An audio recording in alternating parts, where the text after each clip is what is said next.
Hey there, Willow family. Thanks for watching this video. My name is Eric Connor. I'm a licensed clinical professional counselor. I have a specialty in addictions and addictive disorders.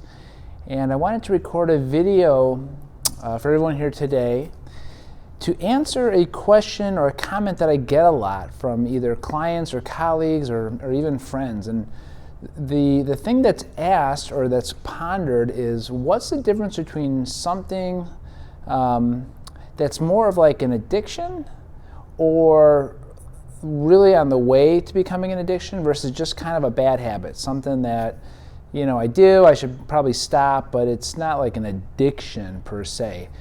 And it's a great question, and I think it's actually quite healthy to be asking ourselves that around a lot of things in our life and just kind of what that relationship kind of feels like.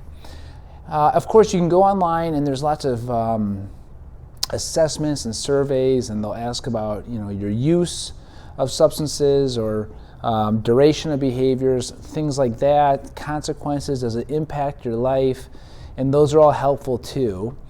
I actually kind of want to highlight three things that aren't quite as obvious, but I find them present in most addictions that I'm working with clients in some form. And so I want you to kind of pay attention to these three and think about which of them, if any, kind of apply to you.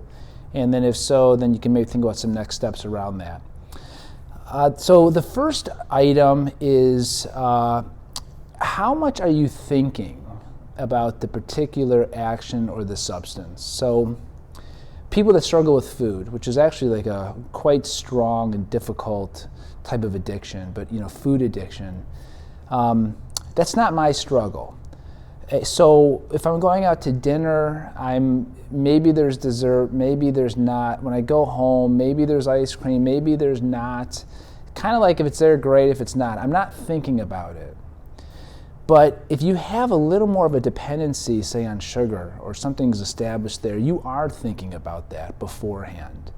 You may be thinking about that in the afternoon, about, you know, what's coming up, and you know, just almost kind of like, you know, planning around it or starting to get kind of excited about it. People do this with, say, you know, like with alcohol as well. They might go to an event. If you don't struggle with alcohol, or that's not like an addiction, then if it's there, great. If it's not, you know, not the end of the world. But if you do have a dependency in that, or an addictive relationship is forming, you're thinking a lot about it.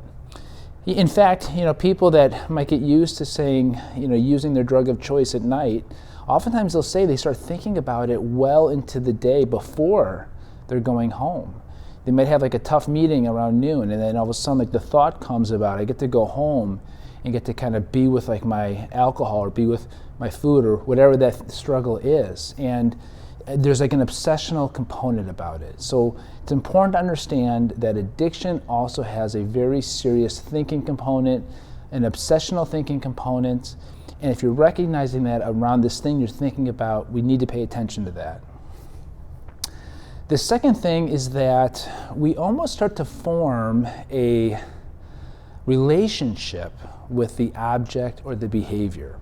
In fact, some people would even define addiction as a pathological relationship with an inanimate object. Now, what do I mean by that? Let's look at alcohol again, because that's just like kind of an easy example to look at. If we're meeting out with friends and we're going to have some drinks, the drinks are really there to help connect to your friends, to connect to the people. Maybe you're going out for dinner, or maybe you're going out for ice cream, but that the object is there to facilitate the connection with humans. But when an addictive relationship is forming, it's almost reversed. We're actually more focused on the relationship we're having, say, with alcohol during that encounter than we are with the actual people. Sometimes the people are just a way to go out and focus on the relationship with alcohol, and to do so in a way that doesn't like induce shame because we're isolating. So does that make sense? So it's almost like the object is becoming like a friend. We're treating it like with way more importance than an inanimate object should have. And that's partially because our nervous system quite literally is attaching to it. our nervous system is, through use and through exposure, is there's like a payoff. We get different kind of chemicals released. There's things shifting in neurons, and so there is a part of our body that is developing almost like a friendship with this, and that's essentially emotional in nature, and that's why with addiction, there's this invisible line people say they cross where they realize they don't really have control over it. That's because this relationship with our nervous system has formed to a strength enough that it's going to overtake any logical decision. We have like an emotional relationship kind of battling a logical decision, and emotions almost always kind of win out. So if that's how you're viewing this particular thing, we need to pay attention to that.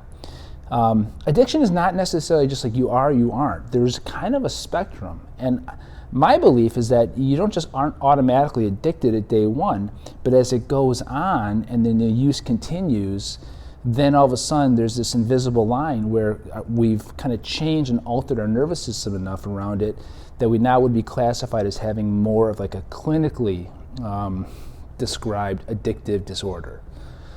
So that's the second thing. And then the last thing is, are we experiencing shame around this?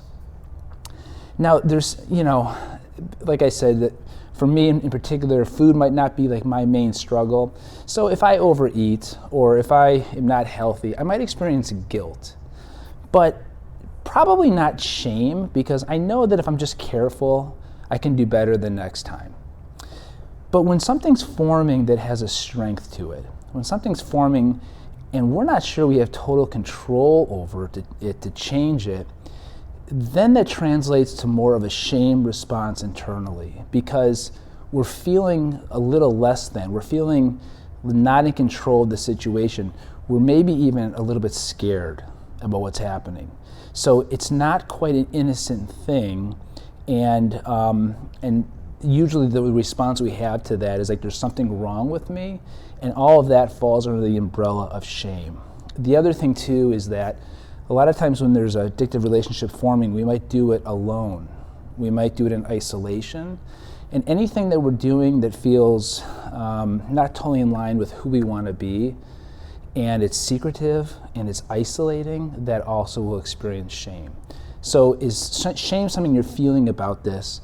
And is there an aspect to this that feels like isolating, like you're doing it secretly, or it's like in an isolating kind of manner?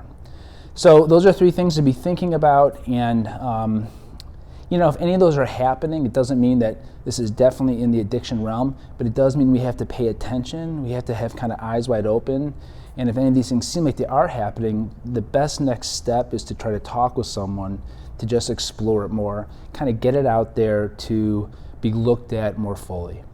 So I hope this is helpful. If you want to know more, there's I think willowcreek.org /mental health. Well, the link will be below, and then we got lots of other articles and blog posts there, so feel free to peruse that, and I appreciate you watching. Have a great day.